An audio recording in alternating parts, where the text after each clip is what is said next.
Good morning, students. Today we will continue from the previous video topic. कल की जो video में हमारा टॉपिक चल रहा था टाइप्स ऑफ बैंक चल रहा था। टाइप्स ऑफ बैंक से ही आज हम कंटिन्यू करेंगे क्योंकि कुछ टाइप्स के बैंक हमारे रह गए थे। कल हमने थ्री टाइप्स ही पढ़ पाए थे हम, तो फोर्थ वाला भी हमने इनकम्प्लीट का ही पढ़ा था। तो हम स्टार्ट करते हैं कहाँ से? आज हम सेंट्रल बैंक से स्टार्ट करते हैं। तो यहाँ पर जो मैंने बैंक्स लिए हैं, कुछ टाइप के बैंक्स हैं। तो they are the special institution created for the special purpose. तो इनको सबको अपेक्स बैंक की कैटेगरी में रखा जाता है। ये सब किस कैटेगरी में आते हैं बेटा? अपेक्स बैंक की कैटेगरी में आते हैं। They are called the special type of bank, जिनका जो मेन पर्पस होता है वो किसी स्पेशल स्पेसिफिक पर्पस को कंप्लीट करने के लिए इनका सेटअप किया जाता है। They are not just like the commercial bank only. ठीक है, तो हम लोग स्टार्ट करते हैं सेंट्रल बैंक से। Central bank, as we all know about that, कि हमारी कंट्री में सिर्फ और सिर्फ एक ही सेंट्रल बैंक होता है। ये तो सभी को पता है, बेसिक चीज है, आपने पहले भी पढ़ी होगी। सेंट्रल बैंक हमारी कोई किसी भी कंट्री में सिर्फ एक ही सेंट्रल बैंक होता है जो मेनली गवर्नमेंट के ऑर्डर से या फिर गवर्नमेंट के लिए वर्क करता है और गवर्नमेंट उसके लिए वर्क करती है। तो यहाँ पर जो सेंट्रल बैंक है हमारी कंट्री में, हम यहाँ पर जो बात करेंगे आरबीआई के बारे में बात करेंगे।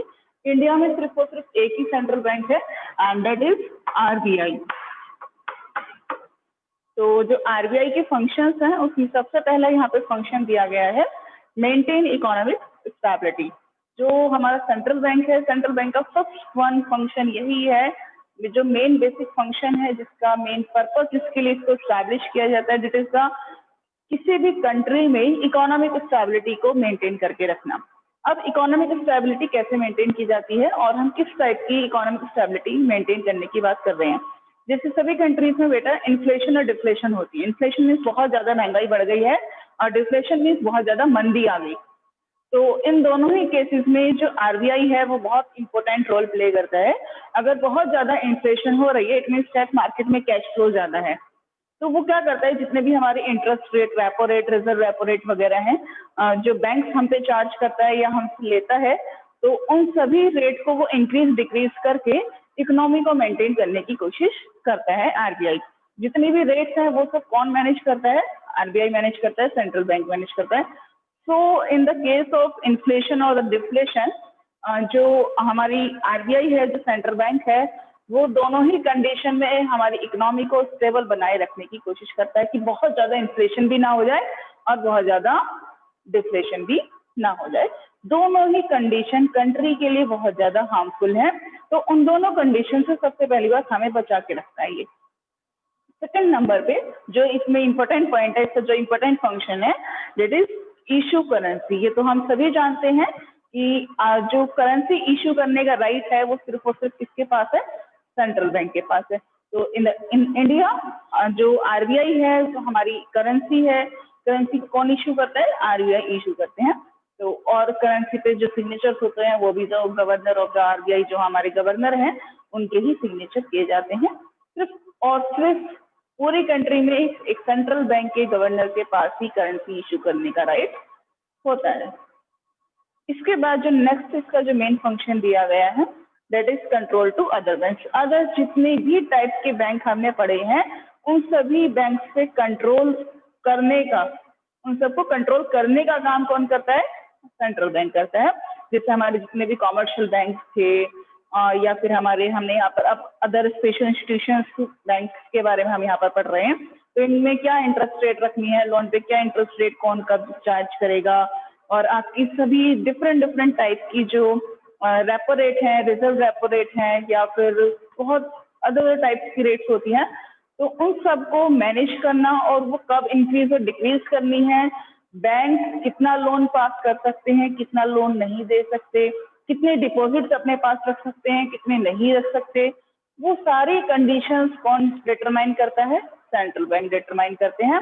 It means that fully control रखता है सभी बैंक्स के ऊपर। कहीं ऐसा ना हो कि कोई बैंक अंदर जो आपके एक तरीके से कहे ना ब्लैक मनी उसको स्टोर करके रखना, तो बहुत ज्यादा ब्लैक मनी वो स्टोर करके अपने पास ना रख पाए। इवन जो सारे बैंक्स हैं, अदर बैंक, कॉमर्शियल बैंक वगैरह, उनको टाइम पर कुछ मनी सेंट्रल बैंक को सेंड करनी होती है।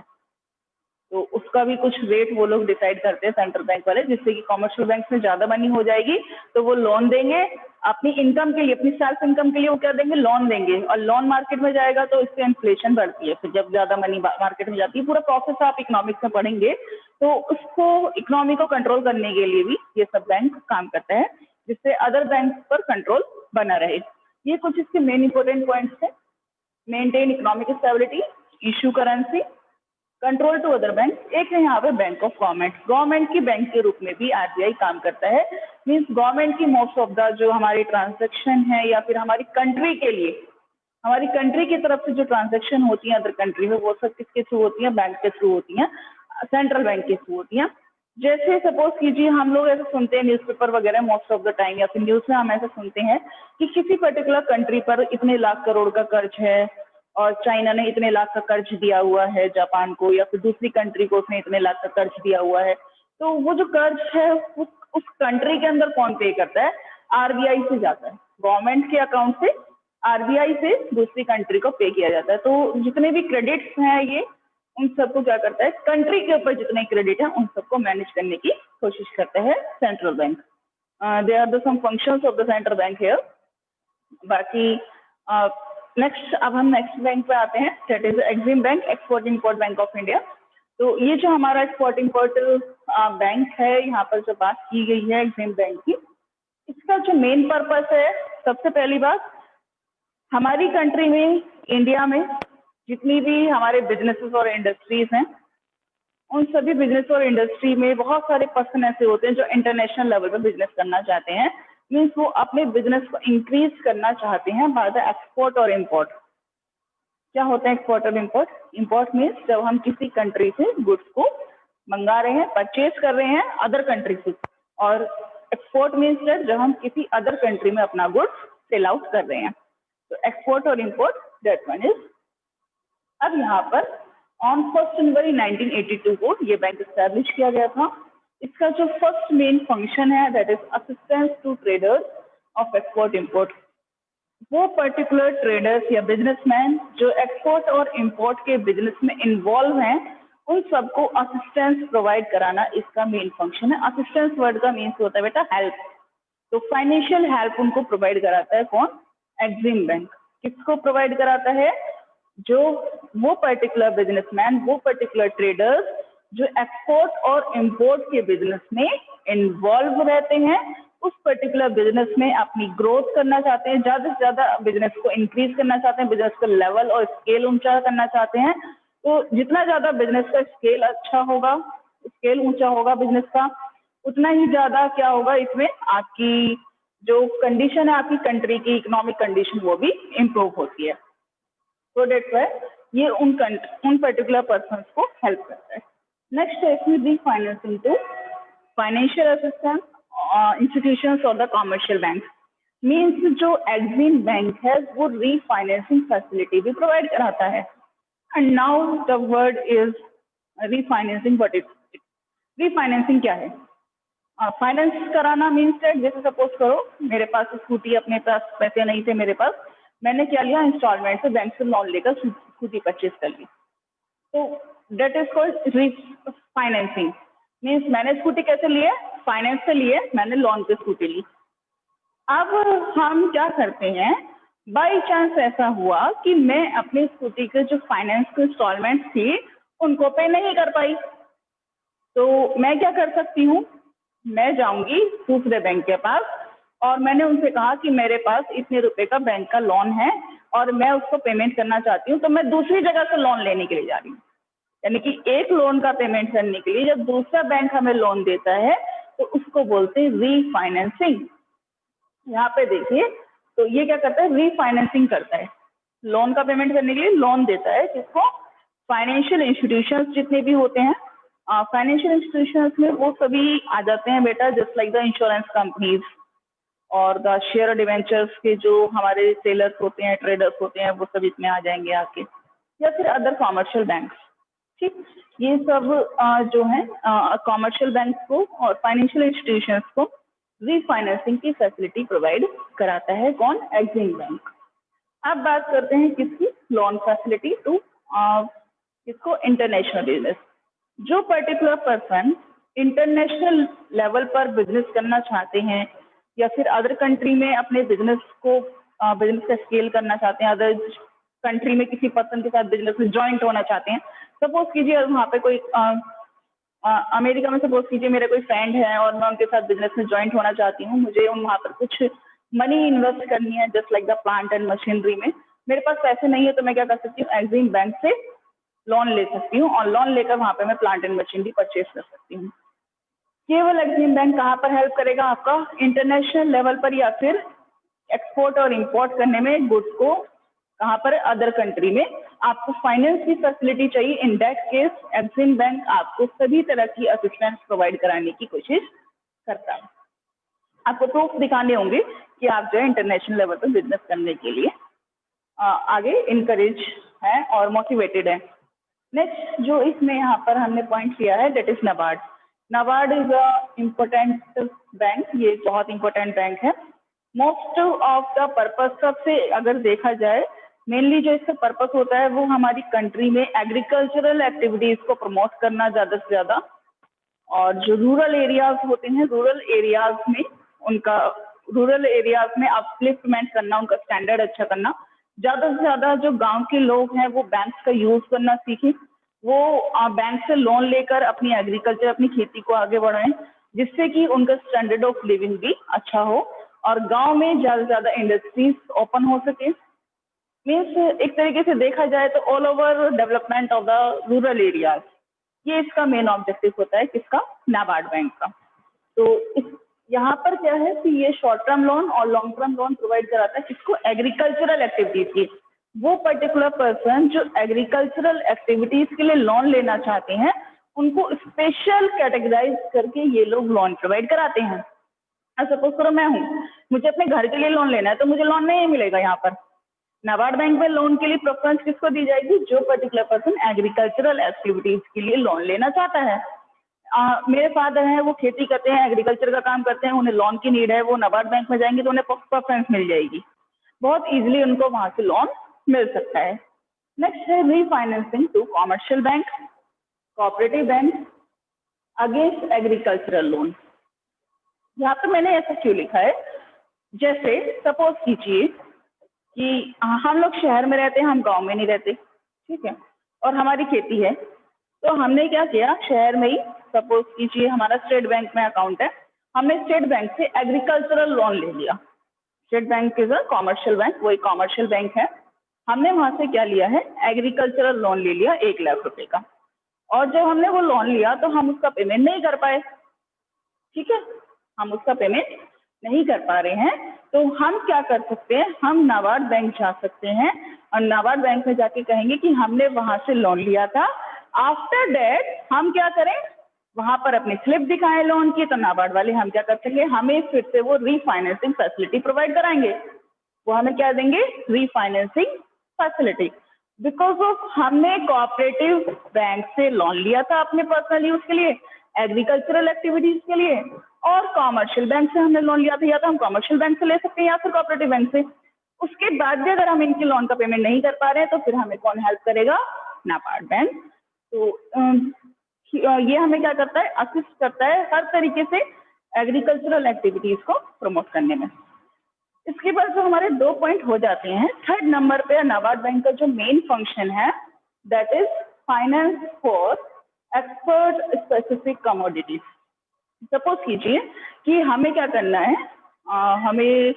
हम लोग ले लेते हैं स्विट्जरलैंड ले लेते हैं, स्विट्जरलैंड में हमें पर्टिकुलर कोई कमोडिटी है, हमें उसको एक्सपोर्ट करना है, तो हम एक्सपोर्ट इंपोर्ट का बिजनेस कर रहे हैं, हमारे यहाँ पे बहुत अच्छा प्रोडक्शन होता है उस वक्त का, तो हम लोग ने क्या किया, जो प्रोडक्शन हो रहा है हम उसको एक्सपोर्ट करना चाहते हैं। एक्सपोर्ट करने के लिए हमें फाइनेंसिंग फैसिलिटी चाहिए, हमारे पास फाइनेंस अवेलेबल नहीं है, हमारे पास कॉन्टेक्ट नहीं है, इन दैट केस जो नाबार्ड बैंक है वो हमें क्या करेगा, उस पर्टिकुलर स्पेसिफिक कमोडिटी को एक्सपोर्ट करने में हमारी क्या करता है, हेल्प करता है।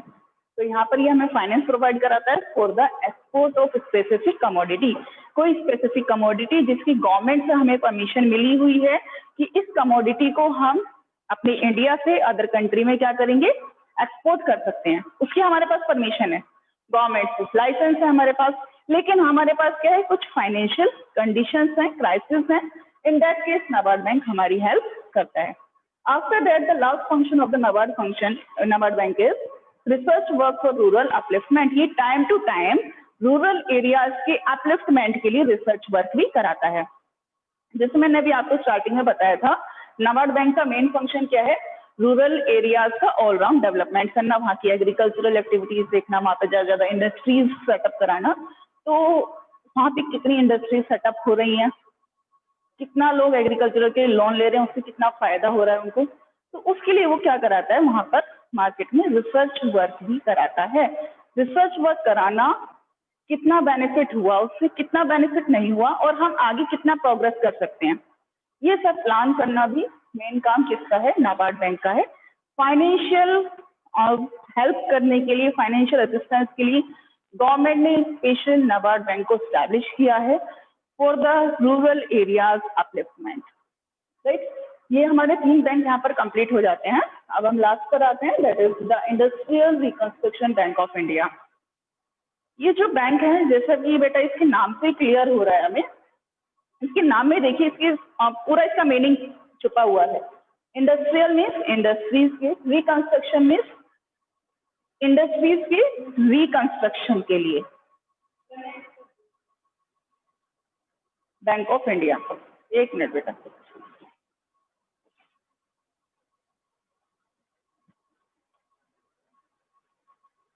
इंडस्ट्रीज के रिकंस्ट्रक्शन के लिए हम क्या करते हैं, इसमें यहाँ पर जो काम होता है वो किसके लिए होता है, इंडस्ट्रीज के रिकंस्ट्रक्शन के लिए होता है। देखिए इसमें सबसे पहला जो मेन फंक्शन दिया गया है, टू रिहेबिलिटेट द इंडस्ट्रीज। कुछ हमारी इंडस्ट्रीज ऐसी होती हैं जैसे जो चल रही हैं, और चलते चलते जो बिजनेसमैन हैं वो उसमें डाउन हो गए, या उन्हें लॉस हो गया, नुकसान हो गया बिजनेस और इंडस्ट्री में। जब उन्हें नुकसान हो जाता है बिजनेस में, तो नुकसान होने के बाद वो उस बिजनेस को, इंडस्ट्रीज को बंद करने के बारे में सोचने लगते हैं। जैसे एक बार उन्होंने सोचा कि हम इसको, हमारे बिजनेस में 1 साल हो गया, 2 साल, 3 साल, 4 साल बिजनेस में लॉस ही हुआ जा रहा है, हमें बहुत ज्यादा प्रॉफिट नहीं हो रहा है। इन दैट केस वो जो पर्टिकुलर बिजनेसमैन है उस इंडस्ट्री को बंद करने के बारे में सोचने लगते हैं। ऐसी इंडस्ट्रीज को नाम दिया जाता है सिक इंडस्ट्रीज। क्या बोला जाता है, सिक इंडस्ट्रीज, ऐसी इंडस्ट्रीज को कहा जाता है। अब क्या करता है, ये जो पर्टिकुलर बैंक है इन इंडस्ट्रीज को अडॉप्ट कर लेते हैं। क्या करते हैं, ऐसी इंडस्ट्रीज को अडॉप्ट करते हैं, और अडॉप्ट करने के बाद यहाँ पर ये उस इंडस्ट्रीज की प्रोग्रेस पर वर्क करते हैं।